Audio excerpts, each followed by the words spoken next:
Wakolus, pokoknya goblokku barokah menang itu. Karena saya itu kenapa kok tahu goblok barokah itu gini ya. Satu supaya saya tidak takabur ya. Saya akan kecelok wong alim berat takabur. Dua aja wong goblok ya ono pinter ya, Mas. Kayak wong iku lho, kayak wong naik apa jenenge? Ya terus alhamdulillah, subhanallah. Ya do alim sih, Mas malam 22.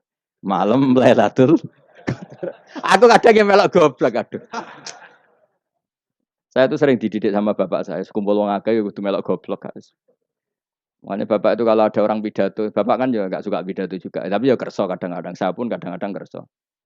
Asal sing utus pernah guru, pernah sepuh kadang kerso. Nah, bapak nak pengajian diomongin balik dari bapak, malah bingung. Ngomong apa wae. Coba kita dengan PD-nya bilang Lailatul Qadar itu 21 sampai berapa? 29. Lailatul Qadar. Warna iki malam Lailatul Qadar. Lalu Lailatul Qadar keren tuh karena apa? Karena nuzulul Quran. Lalu nuzulul Quran tanggal 17. Lalu Lailatul Qadar tanggal berapa? Oh, ada nih. Alhamdulillah. Tapi ini jangan jadi keeskalan yang masif, itu sudah difitnah. Coro Gus Bak, ya coro Gus Bak, coro Quran ngawur gitu. Sembrono. Memang aku tidak pendapat tentang Quran, ya dan mayatnya seperti itu. Maka yang benar, Lailatul Qadar itu kata ulama-ulama dulu, orang yang beramal soleh, ya itu sudah anggap saja dapat Lailatul Qadar. Ora ora usah ndelok esuk-esuk ndelok srengenge, blerengen ta ora. Nek ora blerengen berarti untuk Lailatul Qadar. Jan mendung kan blereng piye. Terus bengi angite sayup-sayup. Anggere dini hari ya sayup-sayup blok keblok aneh-aneh wae. Lah nek pikir sego ora, berarti wong laut gak tarah untuk Lailatul Qadar. Mergo segoro kidul angine bianter. Lah nek ning Dieng ya mesti sayup. Mau angin tok gunung wis kesel dadi ora sayup-sayup. Gawe ukuran ojo ngono, gawe ukuran ngono rak wong Dieng luwih ngrasa entuk Lailatul Qadar timbang wong segoro kidul. Segoro kidul angine apa? Buanter. Padahal alamate piye? Sayup-sayup. Aneh-aneh. Maksudnya alamat ngono iku ora ngono, maksudnya ayat iku Kanjeng Nabi mbak dawuh ngono maksudnya ora ngono. Wes dong ya. Ayo Lailatul Qadar tanggal aku semeneng wong bodho. Kowe enak urip wis happy no? Happy. Ya saya ulang lagi ya. Jadi kejati dirian itu tidak bisa hilang dengan standar keidealan. Yang hilang itu standar apa? Keidealan. Misalnya kita maling, ya eman lah sebagai orang mukmin kok maling. Warga Indonesia kok kriminal tuh eman, tapi dia tetap orang Indonesia. Orang Islam tetap Islam meskipun dia fasik. Begitu Allah ngendikan faminhum zalimul linafsi. Sebagian dari orang yang saya pilih dia adalah orang dolim. Ya dolim saja. Kamu jangan kamu katakan kafir ya dolim saja. Dolim kira-kira maknanya kurang ajar, kacau, kriminal. Tapi kan tetap dia orang Indonesia. Paham ya? Ya tetap dia orang Islam. Tapi Islam yang dolim. Ya seperti saya sering cerita. Saya pernah ketemu orang alim melaku-melaku di Tuban. Iku pilih tanggamu. Wong Islam kok doku. Wong Islam kok do kumat. Umat Islam kok do mabuk. Ya tentu oknum ya. Tapi dari orang alim tadi, itu orang umat Islam. Islam sing kumat. Jadi orang Islam itu hanya dua, umat Islam sama Islam yang kumat. Jadi kalau pas fasik ya Islam kumat. Kalau pas waras umat Islam. Ya sudah itu dibolak-balik. Ya, jadi umat Islam. Jadi kalau di Jogja atau di Jakarta ada orang mabuk, itu berarti Islam sang kumat. Kalau pas ngaji umat Islam. Tapi kadang orang yang sama ya kadang umat Islam, kadang Islam yang kumat. Ya sudah seperti itu. Dan nanti pas diambil Allah ya tetap statusnya dua tadi. Umat Islam dan Islam yang kumat. Jadi jelas ya. Jadi jelas sekali makanya orang Khawarij itu kata Rasulullah syarul khalqi wal khaliqa. Ela-ela makhluk itu orang Khawarij. Karena dia menghilangkan status kejati dirian. Itu bahaya bagi kelangsungan negara. Negara maupun agama. Jadi misalnya kalau orang nyuwun sewu misalnya ada orang kriminal di Indonesia. Terus dianggap gak warga Indonesia. Terus mau dibuang kemana? Coba. Sama kalau semua orang Islam yang salah dianggap kafir. Terus lalu mau kamu buang kemana? Padahal dengan kamu katakan kafir, artinya dia sudah tidak wajib sholat. Orang kafir tidak wajib sholat, tidak wajib puasa. Apa tidak lebih ngeri?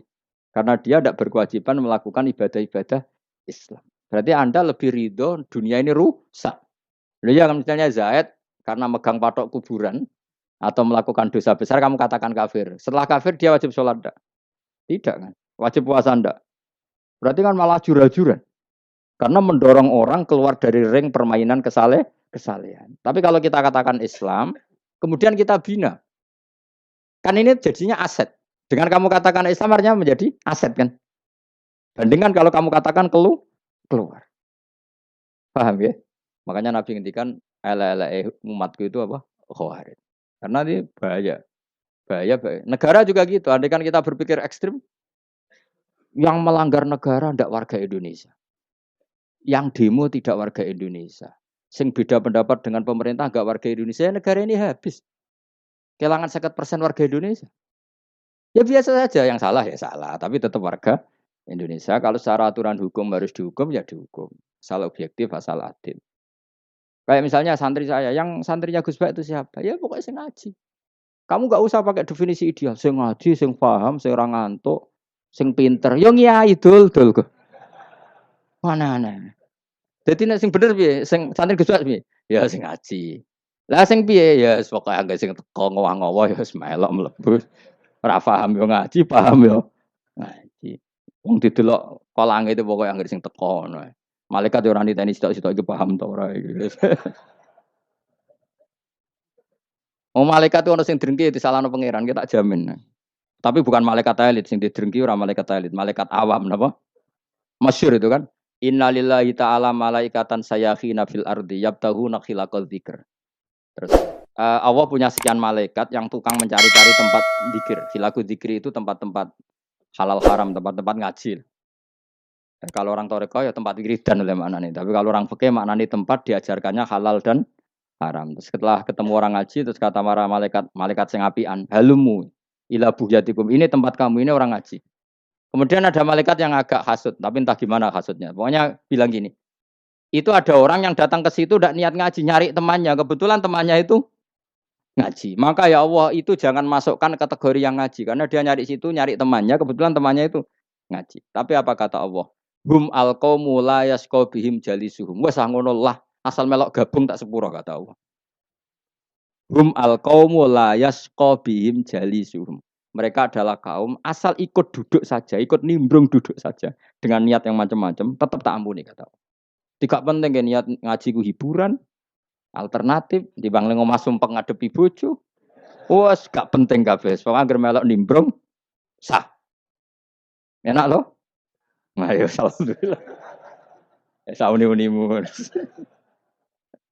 Jadi agama itu tadi, pokoknya jangan kulino merubah kesestatusan. Makanya itu hebatnya ahli sunnah apa? Wal jamaah. Setiap ada hadis la imana liman la ahdalah.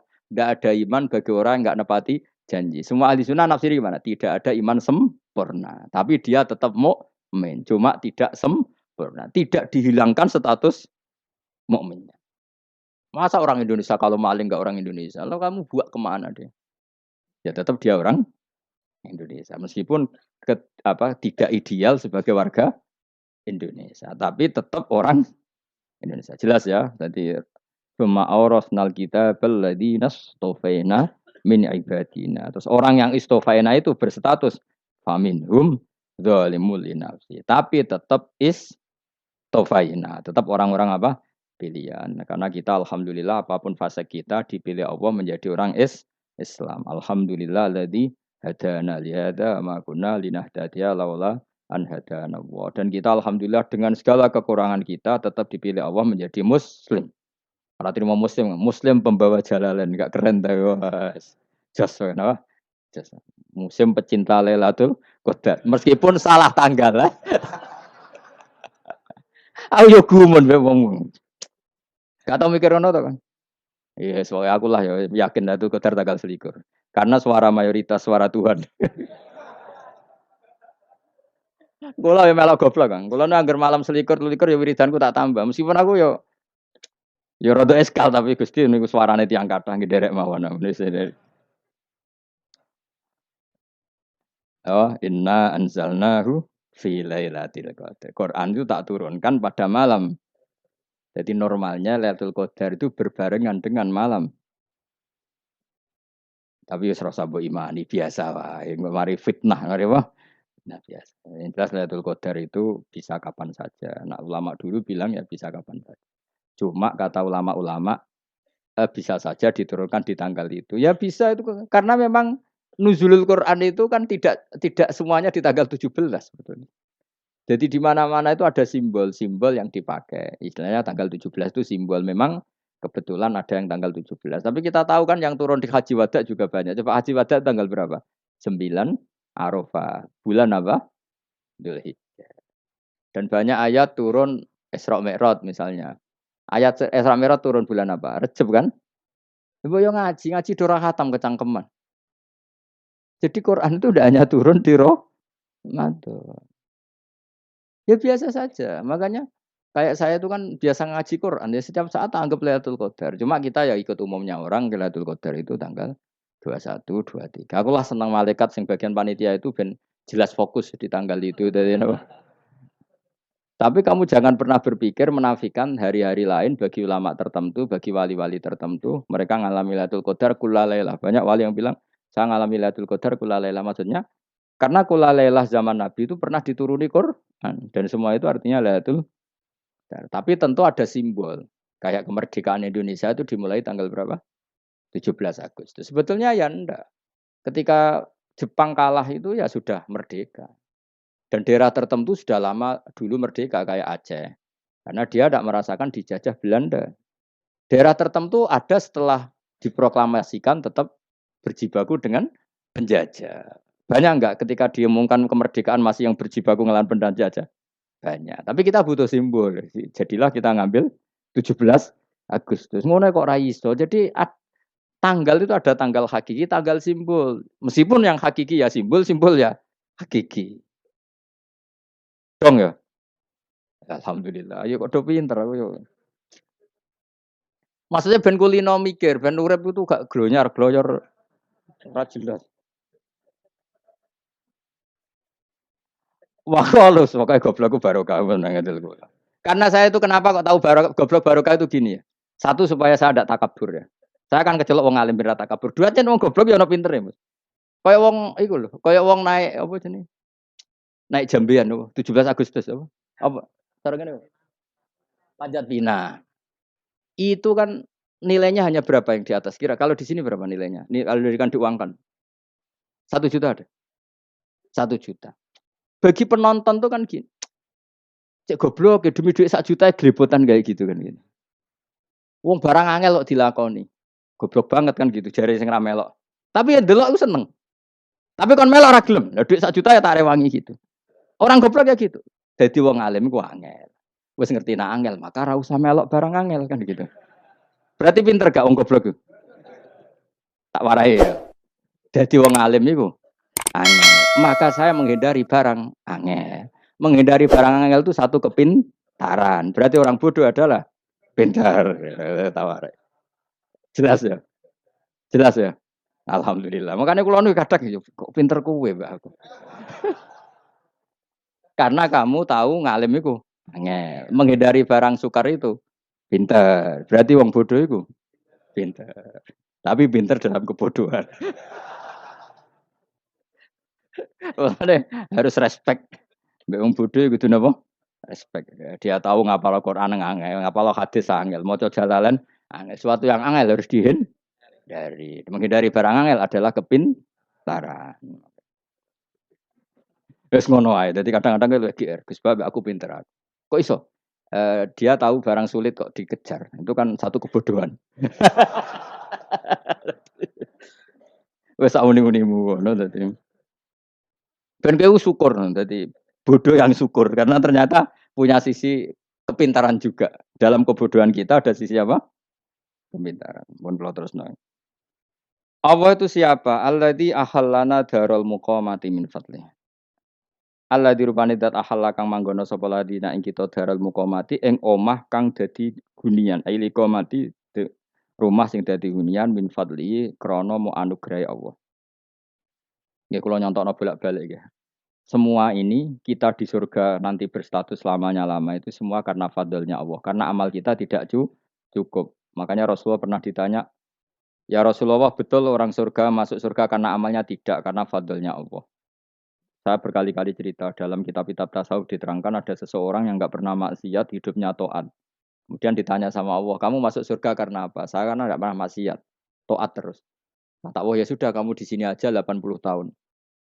Ya kamu gak apa-apa di surga sini berapa 80 tahun. Si Abid tadi, ahli ibadah tadi protes. Katanya surga itu selamanya lama. Iya kata kamu kan karena amal kamu. Amal kamu di dunia kan hanya 80 tahun. Umur kamu kan hanya 80 tahun. Ya berarti surga kamu 80 tahun dong. Karena kamu menganggap surga karena amal kamu. Pak, fair kan? Amal 80 tahun surganya. Tapi kata jenengan surga itu selamanya lama. Sing selamanya lama itu fadolku itu gak ada habisnya.